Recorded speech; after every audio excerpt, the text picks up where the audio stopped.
Estás en sintonía de radioangelus.org.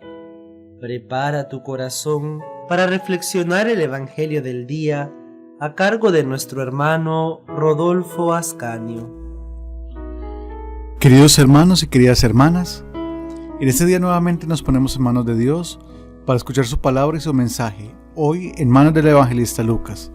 Pero antes de continuar, pidamos al Espíritu Santo para que nos permita comprender su mensaje y su propósito para nosotros. Padre misericordioso, te damos gracias por tu presencia en medio de nosotros a través de tu Espíritu.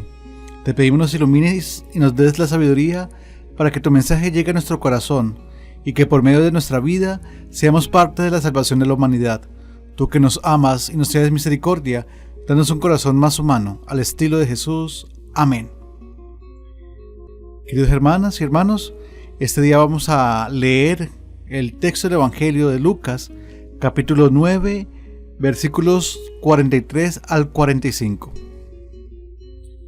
Todos estaban maravillados de la grandeza de Dios. Mientras todos admiraban por las cosas que hacía, Jesús dijo a sus discípulos: escuchen bien esto que les digo. El Hijo del Hombre va a ser entregado en manos de los hombres. Pero ellos no entendían estas palabras.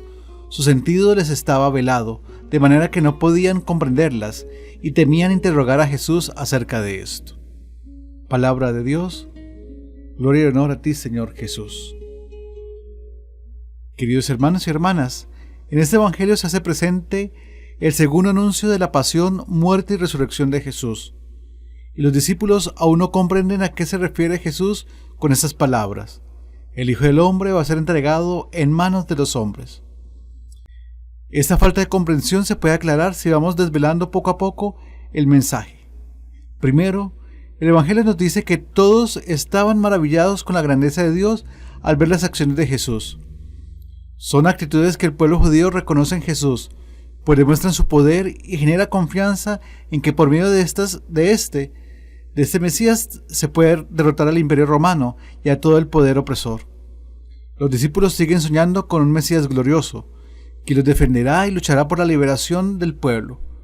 Por eso no era concebible que un Mesías perdiera la vida. ¿Qué mérito tiene un Mesías muerto?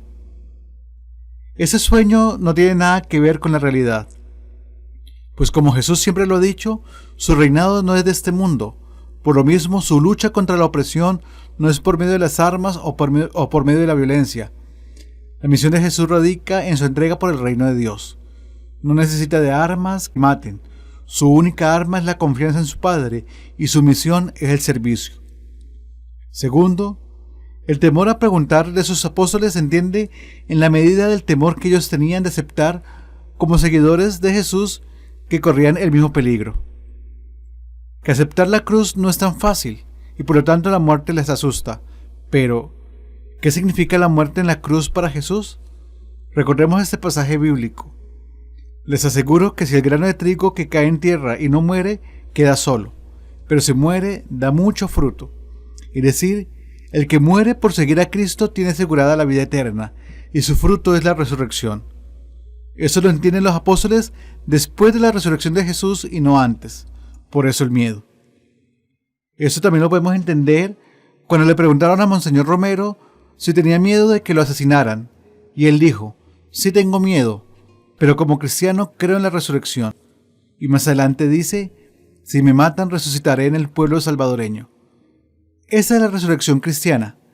Primero tiene que pasar por la cruz para que sea válida esta muerte, pues ella será el culmen del seguimiento de Jesús. Ahora debemos preguntarnos para nosotros: ¿qué imagen de Dios tenemos? ¿El de los judíos antes de la cruz o el de los cristianos de la resurrección? ¿El Dios militar o el Dios misericordioso y servicial? Y otra pregunta que debemos hacernos también es si estamos dispuestos a pasar por la cruz. Reflexionemos estas preguntas de manera personal y sigamos a Jesús de Nazaret en toda su radicalidad. Paz y bien.